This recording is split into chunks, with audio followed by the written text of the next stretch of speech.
Hi, this Durga Sriram, political analyst and Hindu activist. లేటెస్ట్గా ఉత్తరప్రదేశ్లో సంబాల్లో జరిగిన ఒక రాళ్లదాడి, పోలీసుల మీద రాళ్లదాడి, అలాగే ఒక మసీదుకి సంబంధించిన వివాదం, ఇవన్నీ కూడా కొన్ని అనుమానాలకు తావిస్తున్నాయి. ఉత్తరప్రదేశ్ సంబాల్లో షాహీ జామా మసీద్, ఆ షాహీ జామా మసీద్ అనేది శంబాల దేవుడికి సంబంధించిన గుడిని పడగొట్టి గతంలో మొఘల్ చక్రవర్తి బాబరు ఆ ప్రాంతంలో గుడిని పడగొట్టి మసీదు నిర్మించాడు అనేది స్థానికుల నమ్మకం. దానికి తగ్గ ఆధారాలు కూడా వాళ్ళది మా దగ్గర ఉన్నాయంటున్నారు. సో దీని మీద స్థానికులందరూ కలిసి స్థానిక జిల్లా కోర్టుకు వెళ్ళారు. అప్పుడు స్థానిక జిల్లా కోర్టు అక్కడ సర్వే నిర్వహించండి, షాహీ జామా మసీదులో సర్వే నిర్వహించండి, వాస్తవాలు తేల్చండి అని చెప్పి అధికారులకి ఆదేశించింది. ఈ ఆదేశాలు మొన్న 19వ తారీఖున ఇవ్వడం జరిగింది. అదే రోజు రాత్రి అధికారులు వెళ్ళి ఆ షాహీ జామా మసీదులో సర్వే నిర్వహించారు. సర్వే అంతా కూడా ప్రశాంతంగా జరిగింది. తరువాత మళ్ళీ 24వ తారీఖు మిగతా సర్వే కంప్లీట్ చేయడానికి అని చెప్పి మళ్ళీ అధికారులు వచ్చారు. అయితే ఈసారి చాలా పెద్ద స్థాయిలో స్థానికంగా ఉన్న ఏదైతే ముస్లిం వర్గాలు ఉన్నాయో వాళ్ళ నుంచి వ్యతిరేకత వ్యక్తమైంది. పోలీసుల మీద దాడులు జరిగినాయి, అక్కడ కాల్పులు జరిగినాయి, వేలాది మంది గుమిగూడారు, ఇవన్నీ జరిగినాయి. ఇందులో పోలీసులు జరిపిన కాల్పుల్లో దాదాపు 4 మరణించడం జరిగింది, 30 మంది పోలీసులు గాయపడడం జరిగింది. టీవీలో మీరందరూ ఆ విజువల్స్ చూసుంటారు.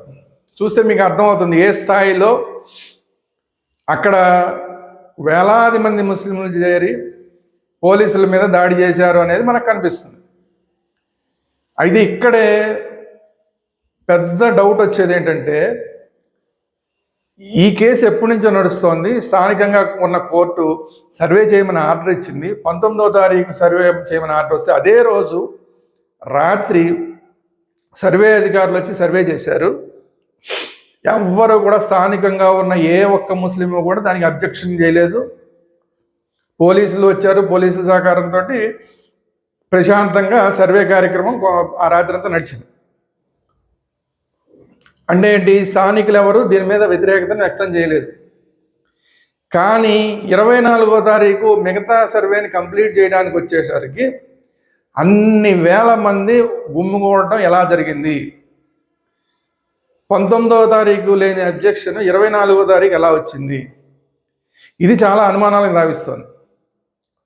ఇది కాకుండా సంబాల్కి సంబంధించిన వాళ్లే కాకుండా బయటి ప్రాంతాల నుంచి కూడా అనేక మంది అల్లరి మోకలు ఈ గుంపులో చేరారు అనేది వార్తలు క్లియర్గా వచ్చినాయి.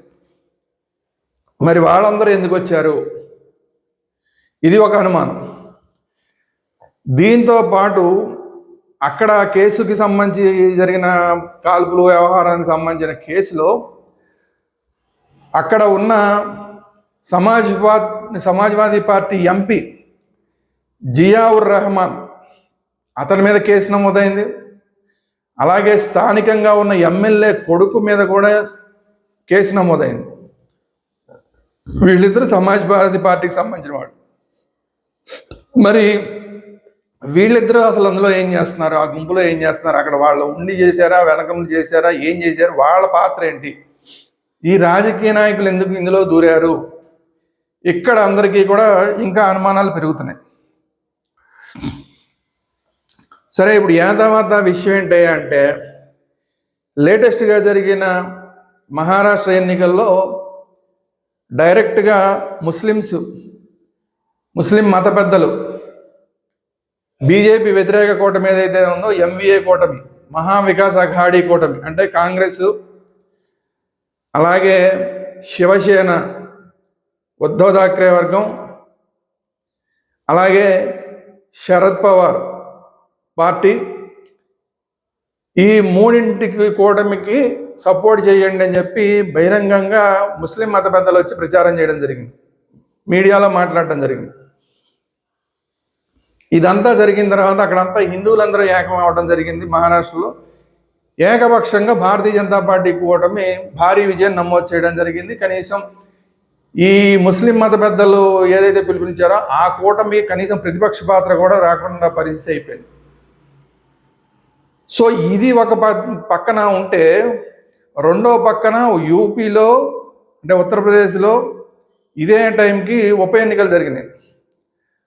9 చోట్ల ఉప ఎన్నికలు జరిగితే దాంట్లో 7 చోట్ల భారతీయ జనతా పార్టీ అభ్యర్థులు నెగ్గారు, 2 చోట్ల మాత్రమే సమాజ్వాదీ పార్టీకి సంబంధించిన అభ్యర్థులు నెగ్గారు. సో ఇదంతా చూసిన తర్వాత కావాలని రాజకీయ పార్టీలు ఈ వివాదంలోకి, షాహీ జామా మసీద్ వివాదంలోకి దూరి కావాలని రచ్చ చేస్తున్నారు అన్నది అందరూ ఆరోపణలు చేస్తున్నారు. ఇది కాకుండా దీనికన్నా ముందే కూడా ఉత్తరప్రదేశ్కి సంబంధించి గత ఎన్నికల సందర్భంలో కూడా ఇలాగే ఒక చోట రాళ్ల దాడులు చేయడం, ఇలాంటివన్నీ ప్రయత్నాలు జరిగినాయి. అప్పుడు కూడా ప్రజలు తిప్పికొట్టారు, పోలీసులు తిప్పికొట్టారు. ఇప్పుడు మళ్ళీ అదే ప్రయత్నం జరుగుతోంది.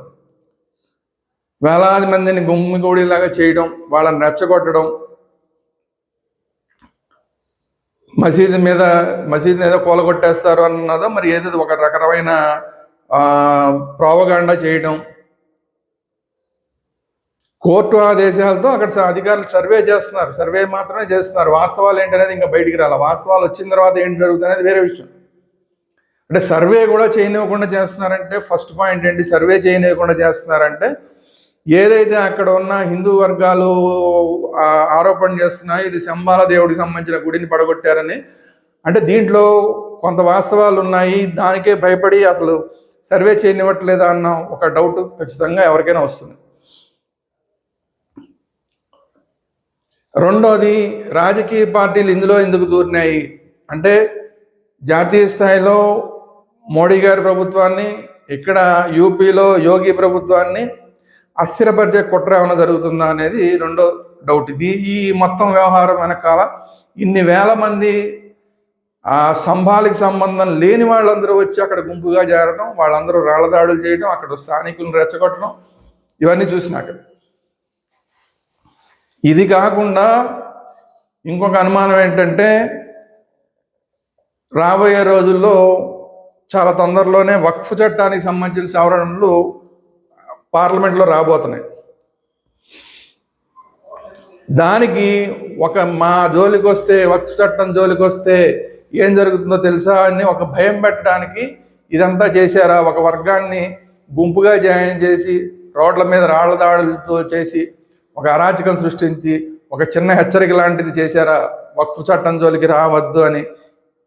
అంటే రాబోయే రోజుల్లో మీరు వక్ఫ్ చట్టాన్ని కనుక సవరణలు నిజంగా తీసుకొస్తే,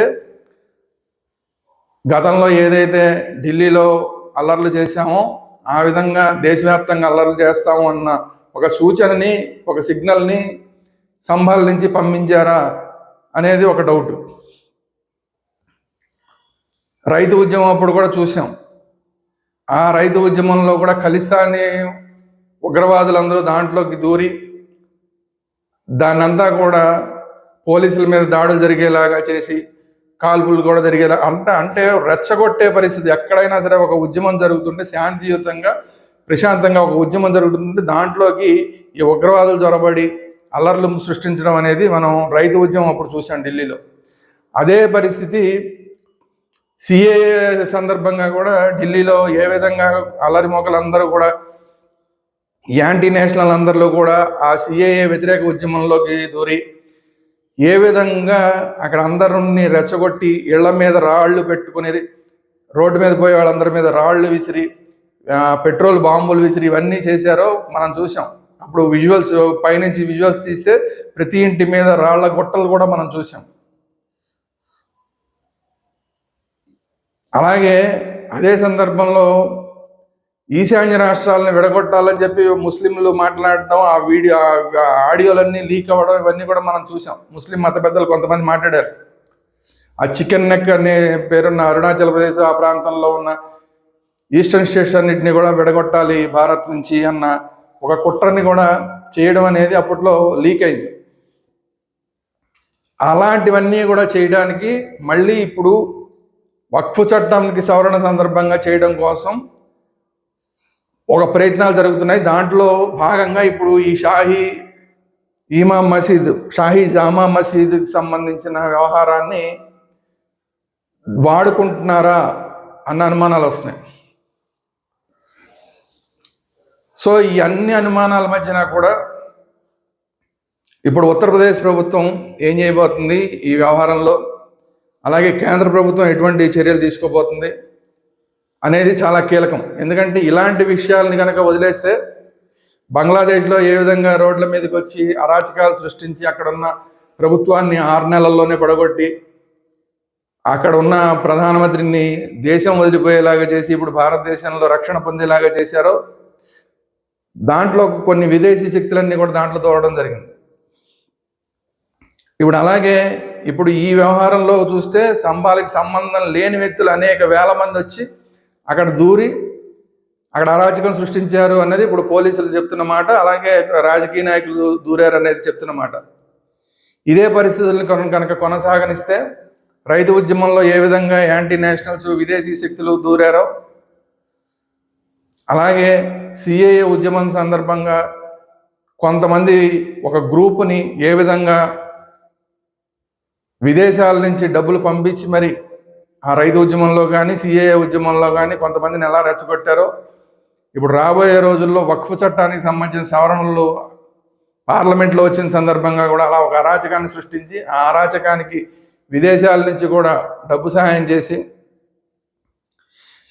భారతదేశాన్ని అస్థిరపరిచే కుట్ర ఏమన్నా జరుగుతుందో దానికి నాందిగా ఇప్పుడు ఈ షాహీ జామా మసీద్ అంశాన్ని తీసుకున్నారా అనేది ఇప్పుడు అందరి మనసులో తెలుస్తున్న మాట.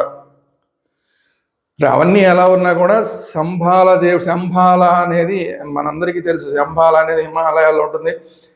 దానికి అదొక ప్రత్యేకమైన నగరం, అంటే మన కంటికి కనబడని నగరం.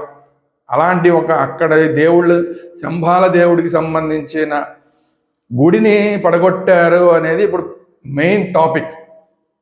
దీని మీద వాస్తవాలు తేలాల్సిన అవసరం ఉంది. ఆ మసీదులో ఖచ్చితంగా సర్వే జరగాల్సిన అవసరం ఉంది. పూర్తి స్థాయిలో సర్వే జరగాల్సిన అవసరం ఉంది. వాస్తవాలు బయటికి రావాల్సిన అవసరం ఉంది. నిజంగా కనుక అక్కడ శంబాల దేవుడి గుడికి సంబంధించిన ఆనవాళ్ళు కనుక దొరికితే ఖచ్చితంగా అక్కడ శంబాల దేవుడి గుడిని పునర్నిర్మాణం చేయాల్సిన అవసరం ఉంది. అసలు సంభాల్ అనే ఆ టౌన్ పేరే శంబాల దేవుడి పేరు మీద వచ్చింది అనేది ఇప్పుడు అందరూ చెప్తున్న మాట. శంబాల దేవుడి పేరు మీద వచ్చిన సంభాల్లో శంబాల దేవుడి గుడిని పడగొట్టి అప్పట్లో బాబర్ ఒక మసీదుని నిర్మించాడు అన్న దాని మీద ఆరోపణలు ఏవైతే వస్తున్నాయో వాటి మీద వాస్తవాలు నిగ్గుదేల్చాల్సిన అవసరం ఉంది. కోర్టు పూర్తి స్థాయిలో రక్షణ కల్పించాలి. అక్కడ అధికారులందరికీ కూడా రక్షణ కల్పించాల్సిన అవసరం ఉంది. మళ్ళీ ఇటువంటి అల్లర్లు జరగకుండా ప్రశాంత వాతావరణంలో అక్కడ షాహీ జామా మసీద్ ఇప్పుడు ఉన్న షాహీ జామా మసీద్ కింద శంబాల దేవుడి గుడి ఉందా లేదా అన్న వాస్తవం తేలాల్సిన అవసరం ఉంది. వాస్తవాలు కనుక నిగ్గులు తేలి అక్కడ నిజంగా శంబాల దేవుడి గుడి ఉందంటే ఆ దేవుడి గుడిని పునర్నిర్మించాలి, ఖచ్చితంగా అక్కడ పునర్నిర్మించాల్సిన అవసరం ఉంది అని చెప్పి ఇప్పుడు మొత్తం దేశవ్యాప్తంగా ఉన్న హిందువులందరూ కూడా డిమాండ్ చేస్తున్నారు. సో ఈ డిమాండ్ని పూర్తి చేయాల్సిన బాధ్యత కూడా యూపీ ప్రభుత్వం మీద, యోగి ఆదిత్యనాథ్ గారి మీద ఉంది. రాబోయే రోజుల్లో ఇట్లా ఎవరైతే ఈ దాడులు చేస్తున్నారో, బయట నుంచి వచ్చి దాడులు చేస్తున్నారో అట్లాంటి వాళ్ళందరినీ కూడా నిర్దాక్షిణ్యంగా అణిచివేయాల్సిన అవసరం ఉంది. పోలీసులకి అలాగే అక్కడ సర్వే చేస్తున్న వాళ్ళకి రక్షణ కల్పించాల్సిన అవసరం ఉంది. నిర్దాక్షిణ్యంగా ఇలాంటి అరాచక శక్తుల్ని నిర్మూలించాల్సిన బాధ్యత కూడా యోగి ఆదిత్యనాథ్ గారి ప్రభుత్వం మీద ఉంది. ఇది ఈరోజు వీడియో. ఈ వీడియో కనుక మీకు నచ్చినట్లయితే లైక్ చేయండి, కామెంట్ చేయండి, మీ అభిప్రాయాలు ఏంటనేది కామెంట్ చేయండి. అలాగే ఈ వీడియోని హిందువులందరికీ షేర్ చేయండి. అట్ ది సేమ్ టైం ఇలాంటి కీలకమైన ధార్మికమైన లేదంటే చారిత్రకమైన విషయాలు వచ్చే వేదాంత ఛానల్ని ఇమీడియట్గా సబ్స్క్రైబ్ చేసుకోండి. వేదాంత ఛానల్లో ఈ ధార్మికమైన చారిత్రకమైన అంశాలు మాత్రమే కాకుండా పొలిటికల్ అంశాలు, అలాగే ఇంకా క్రికెట్ కానీ లేదంటే అనేకమైన అంశాల గురించి, సినిమాలు కానీ అన్ని రకాల అంశాలకు సంబంధించిన వీడియోలు ఎప్పటికప్పుడు మీకు అందిస్తూ ఉంటాం. సో అందువల్ల వేదాంత ఛానల్ని సబ్స్క్రైబ్ చేసుకోండి. అట్ ది సేమ్ టైం ఇలాంటి ధార్మిక చారిత్రక సంబంధమైన అంశాలు, పొలిటికల్ అంశాలు ఉండే పొలిటికల్ వేదాంత ఛానళ్ళు, కేవలం పొలిటికల్ అంశాలు మాత్రమే ఉండే పొలిటికల్ వేదాంత ఛానల్ సబ్స్క్రైబ్ చేయండి. అదేవిధంగా ఇలాంటి ధార్మికమైన విషయాలకు సంబంధించిన వీడియోలు వచ్చే భక్తి వేదాంత ఛానల్ని సబ్స్క్రైబ్ చేయండి. భక్తి వేదాంత ఛానల్ని సబ్స్క్రైబ్ చేయండి, పొలిటికల్ వేదాంత ఛానల్ సబ్స్క్రైబ్ చేయండి. అలాగే అన్ని రకాల వీడియోలు, అన్ని అంశాల వీడియోలు వచ్చే వేదాంత ఛానల్ని ఇమ్మీడియట్గా సబ్స్క్రైబ్ చేసుకోండి. ధన్యవాదాలు.